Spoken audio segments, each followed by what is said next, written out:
mga katribya, yung ating herbicide, lalagyan po natin siya ng 2 takal na asin. Yan. Mas mura ito pagka umukay ang gusar,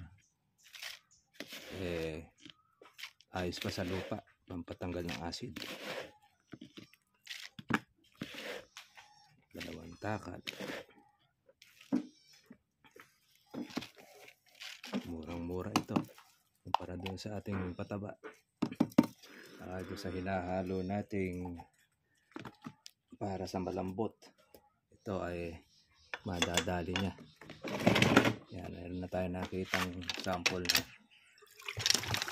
pwede mamatay po yung damo. Kaya nakahaluan din natin ito ng ating herbicide na ginagamit.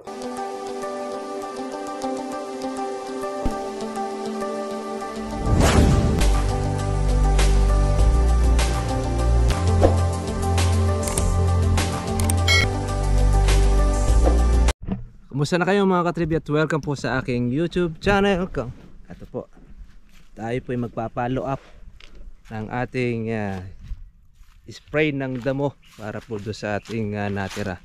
At syempre, yung ating pong mga bagong tubo mula dito sa ating farm na nililinisan para tuloy-tuloy na. Ayan, ganda na po ng forma mula noong matanggal natin ng mga baging, nalinisan natin ng paligid. Yan, mga bagong tubo na lang. Tapos yan, yung mga nabaktawan natin, yun ang ating i-sprayin mga katribya. Kaya malaki na po ang igininhawa ng ating kalamansi mula ng ating ma-spray ng pandamo. Kaya lang siyempre, hindi naman po lahat ay inabutan. Kaya spray tayo ng ating kalamansi. Siyempre, itong atin ay meron tayong bago na lagay. Ang ilagay naman natin dito, sa halip naman na pataba, asin ang ating inilagay. Kaya tetestingin natin kung okay po ang asin na pamatay damo.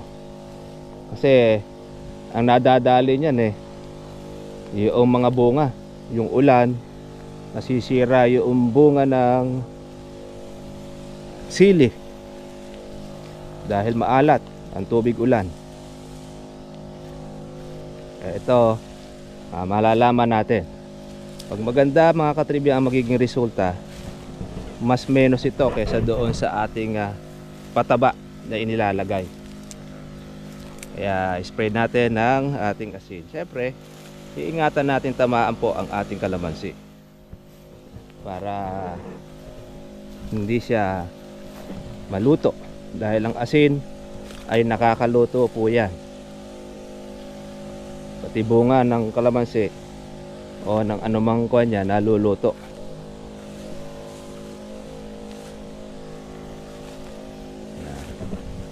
Yung lahat na ating nabaktawan, siya po ngayon nating ni-spray para tuloy-tuloy na maging maganda na itong ating lilinisan.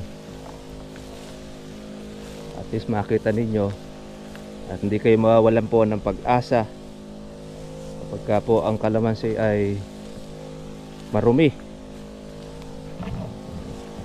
Tsatsagain lang ninyo.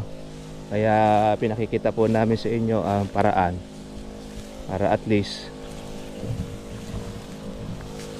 bago ninyo ibenta or isanla, gawan nyo muna po ng paraan. Kung magagawan po ninyo ng paraan kagaya nito, kikita kayo. Kasi pagkayaan sinanla ninyo o ibinenta, naubos ang pera, kawawa kayo dahil wala na kayong pagkukunan. Kasi yung pinagkunan ninyo binenta na ninyo. Ang pera mga katribya, napakadaling ubusin, parang tubig. May hawak ka ngayon, maya maya wala na, nakatagas na, tumapon na sa iba-ibang mga bagay. Kaya nga sabi nga nila, pag walang pera, walang uho ng gastos. Pero bakit pagka may pera, dumadami gastos? Di naman po katakatakan na yun, dahil syempre ang tao kailangan ng pera. Ayan, yung ating mga bagong tubo.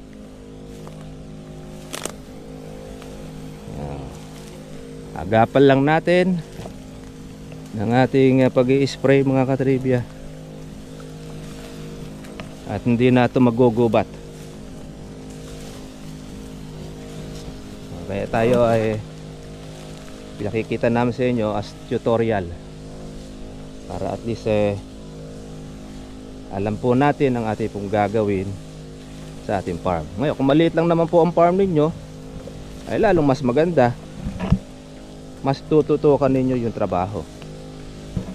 O kasi yung inaalagaan natin mga ka-farmers, sa 2 hektarya mahigit ang ating alagang kalamansi. Kaya marami tayong trabaho. Kaya minsan nakakapag-tutorial pa tayo. Kaya minsan may mga pagkakataon, meron tayo nagiging bisita, hindi pa natin naasikaso kung minsan dahil marami tayong trabaho. Kaya pagka free tayo, okay, pwede natin silang mapagserbisyuhan o mapaglingkuran. Ika nga. Ayan, yung mga bagong tubo, dami, galit na galit yung mga anak-anak nila yan.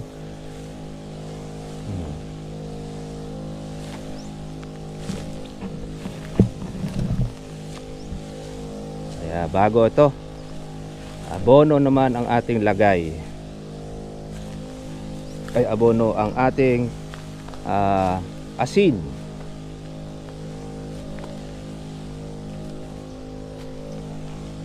Gumamit din si tate ng merong asin.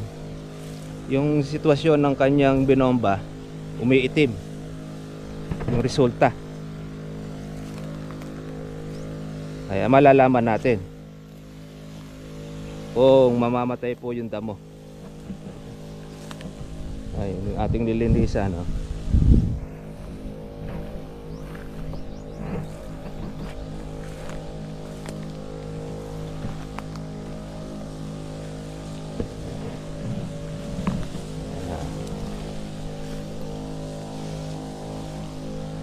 tsaga-tsaga lang mga ka-farmers.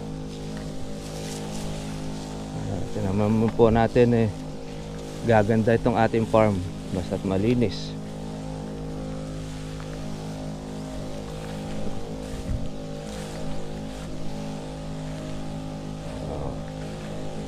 Ayos. Meron tayong mga ilan na hindi pa natin natatanggalan ng baging. Konti na lang para doon sa dati. Ay talaga nung una makikita nyo siya, talagang mawawalan ka ng pag-asa.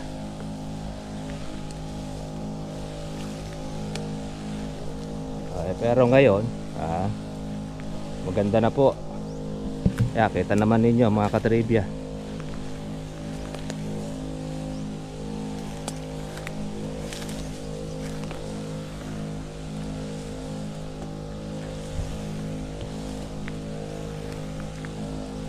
yung pong ating gamot na ginagamit dito mga ka-farmers ay the same pa rin.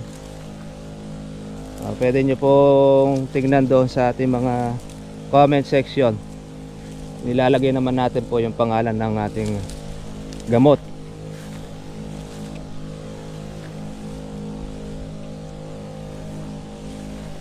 Para at least ay alam ninyo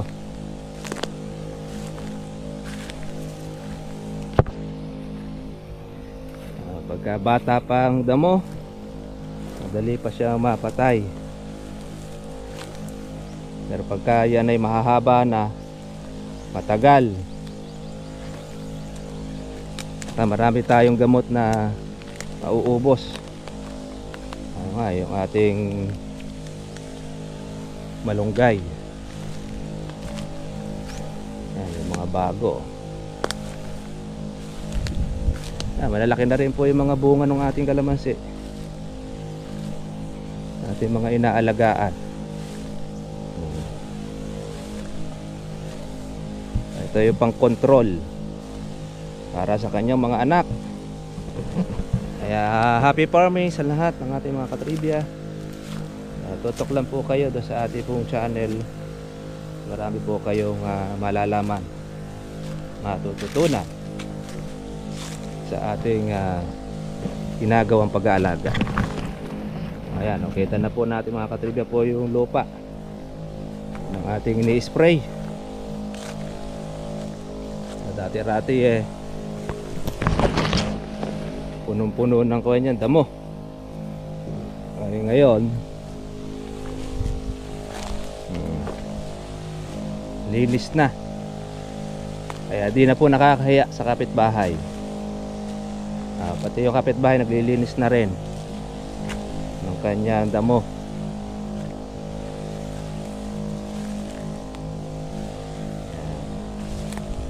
Kasabihin parang walang may-ari, ika nga, ng ating farm. Yan lang po mga ka-farmers. Kaya tayo po ay mag-i-spray.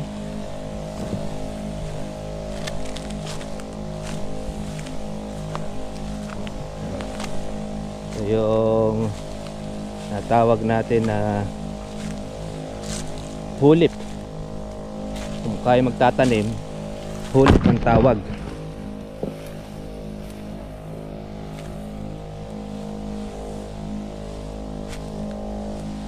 Spray natin yung nabaktawan saka yung mga bagong tubo.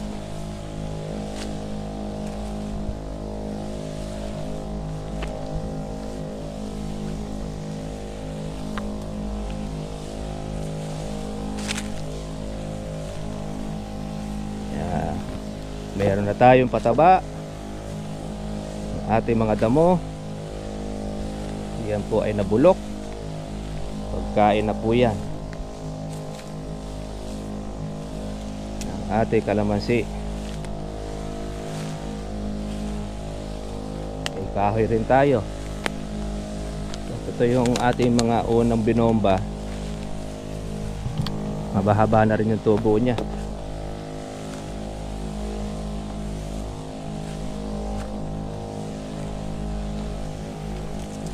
Kailangan natin na agap.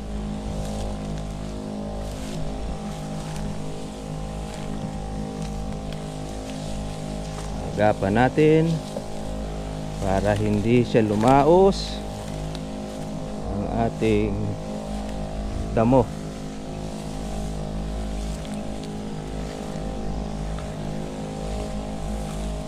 Yan.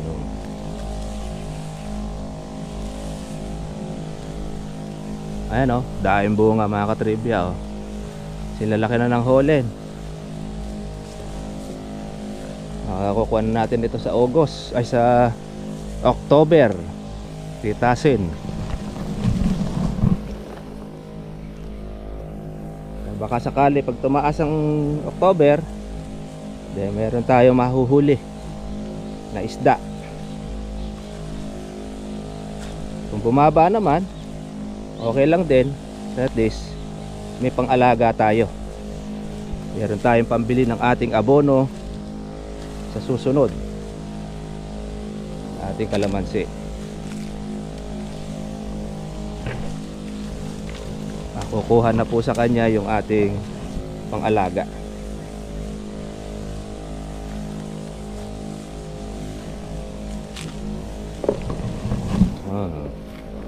Ayan laki ng tulong nito.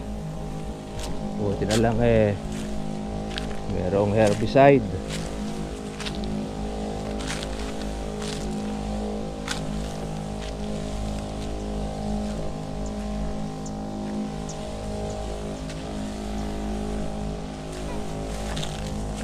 kapitbahay.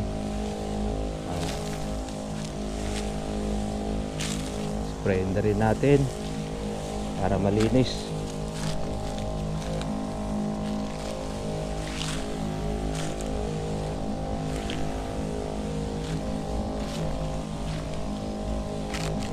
Ang ating mga bagong tubo.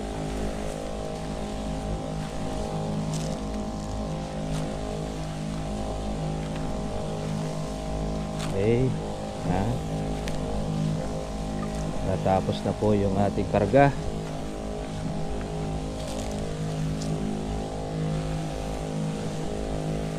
Malalaman natin kung alin ang mas effective, ang pataba o ang asin. Kasi mura lang naman kasi ang asin kumpara natin doon sa pataba.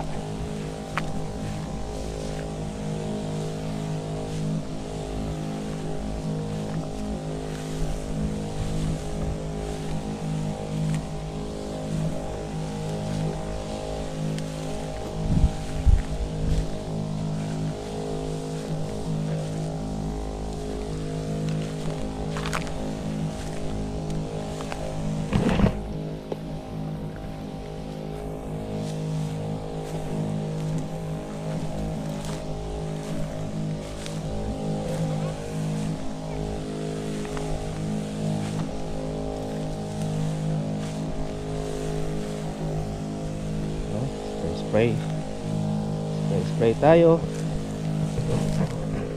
Yan. Pinagbigyan tayo ng panahon mga ka-farmers. At hindi po siya umulan. Dahil may bagyo tayo.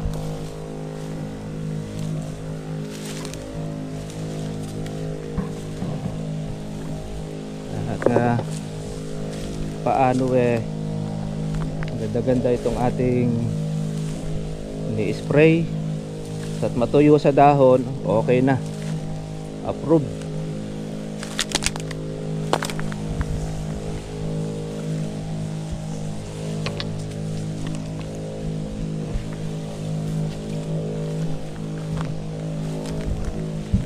Yan, kapit na maubos.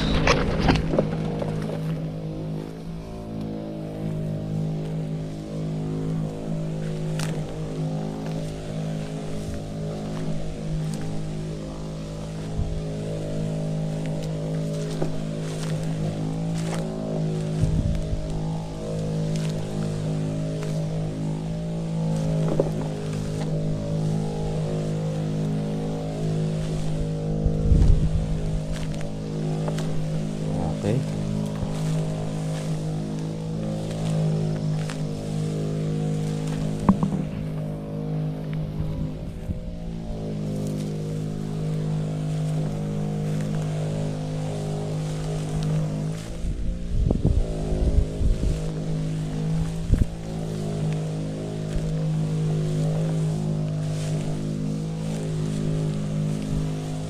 Kita natin ang ating mga damo na ito, kung mas maganda ang pagkapatay. Ayos.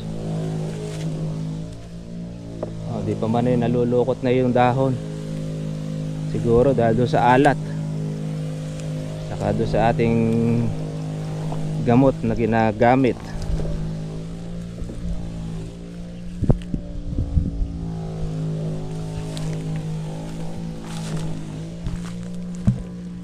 Pinakailalim.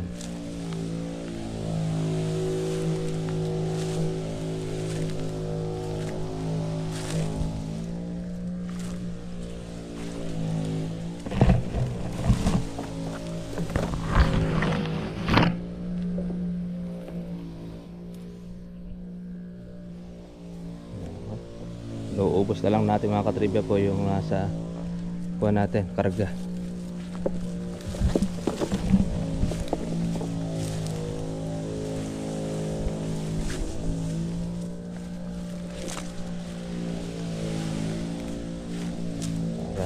Sulit.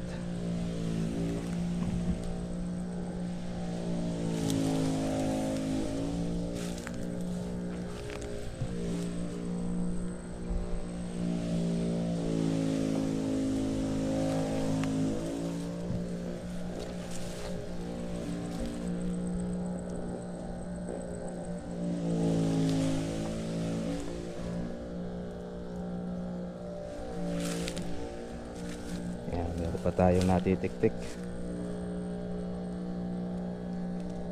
Okay, wala na. Meron pa.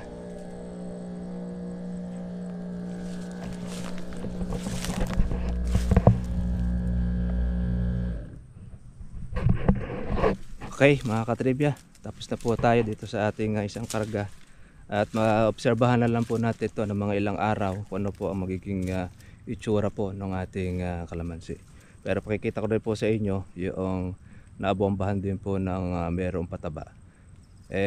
Makikita natin po kung okay ba o hindi. Ngayon ay hindi pa natin malasabi dahil tinesting pa lang po natin dito ngayon sa kalamansi natin. Paano mga katribya? Kita-kita lang po tayo po bukas para pa sa susunod po natin pong vlog. Update po natin itong ating inaalagaan. Yan. Ang dami na po niyang lumulusot ng mga bulaklak. At malalaki na rin ang mga bulaklak niya.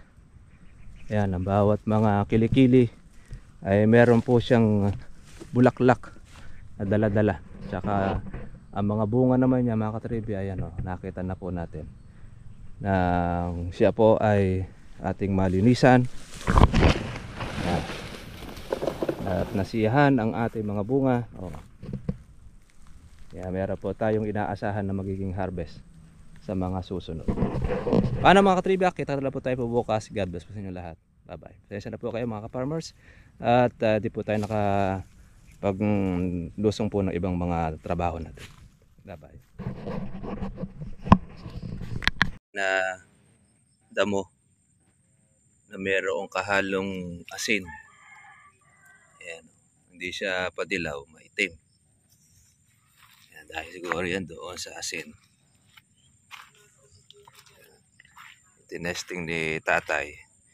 Nilagyan ng dalawang sardinas na maliit na takal ng asin.